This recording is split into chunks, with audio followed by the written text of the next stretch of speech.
Assalamualaikum warahmatullahi wabarakatuh. Selamat pagi anak-anak ibu. Apa kabarnya hari ini? Semoga Ananda sehat walafiat ya. Baiklah anak-anak ibu akan menjelaskan materi kita pada minggu ini, yaitu tentang aspek kebahasaan dari teks deskripsi.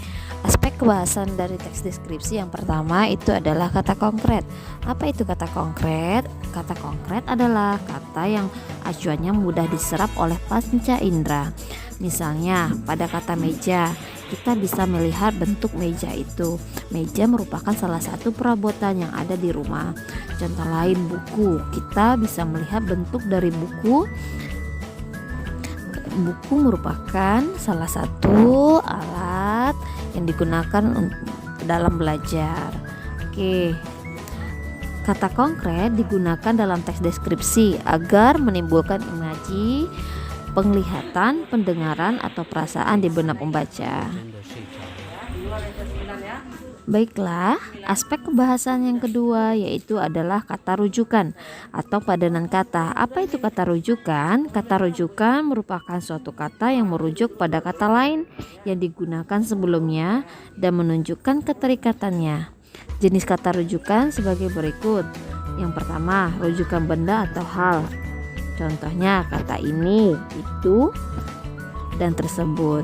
Contoh pada kalimat Tanah Lot merupakan tempat wisata yang terkenal. Hampir setiap wisatawan yang berlibur ke Bali dapat menyempatkan diri menikmati objek wisata ini. Di situ ada kata ini. Ini pada kalimat tersebut merujuk pada kata Tanah Lot. Contoh yang kedua, kata rujukan yang kedua yaitu rujukan tempat. Yaitu di sini, di situ, dan di sana. Yang ketiga, rujukan personel atau orang seperti dia, ia, mereka, dan beliau. Contohnya, presiden kita adalah Bapak Jokowi Widodo. Beliau berasal dari kota Solo. Kata beliau di situ merujuk kepada personel ataupun orang, yaitu Bapak Jokowi Dodo. Aspek kebahasaan yang ketiga yaitu ada konjungsi. Konjungsi dan tetapi sehingga. Konjungsi ataupun kata hubung adalah kata tugas yang menghubungkan antar klausa, antar kalimat, dan antar paragraf. Ada beberapa macam konjungsi yang ada dalam bahasa Indonesia. Namun khusus pada teks deskripsi umumnya menggunakan konjungsi dan tetapi dan sehingga.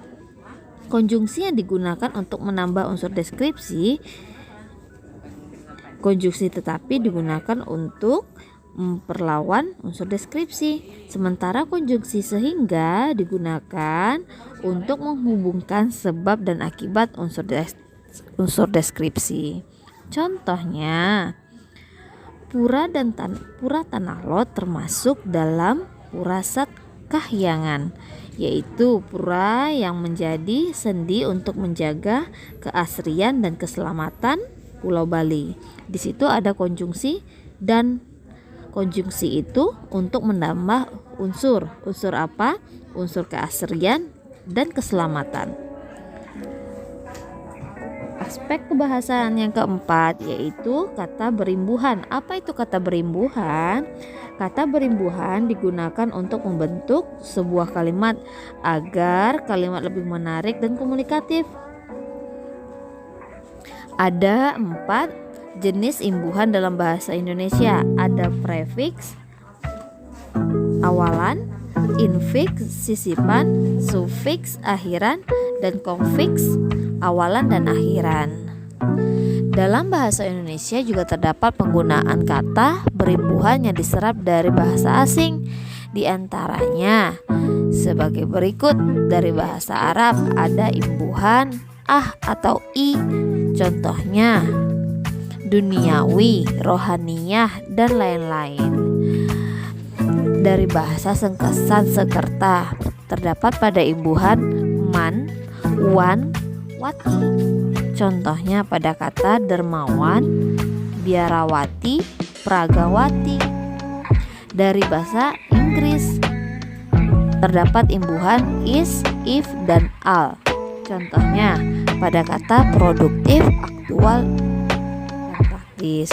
Untuk materi kata berimbuhan ini, Ibu akan kirimkan PDF dan Ananda silahkan pahami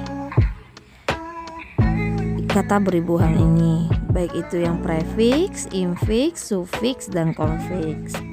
Oke, untuk aspek kebahasaan yang selanjutnya itu ada kata umum dan kata khusus.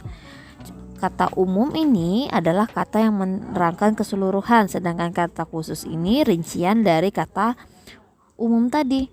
Contohnya kata umum dari kata umumnya adalah warna, kata khususnya adalah merah, hijau, kuning, biru. Contoh lain, sayur itu adalah kata umumnya, kata khususnya adalah bayam, kangkung. Contoh lain, kata umumnya adalah buah, kata khususnya apel, pir, dan sebagainya. Paham kan Ananda?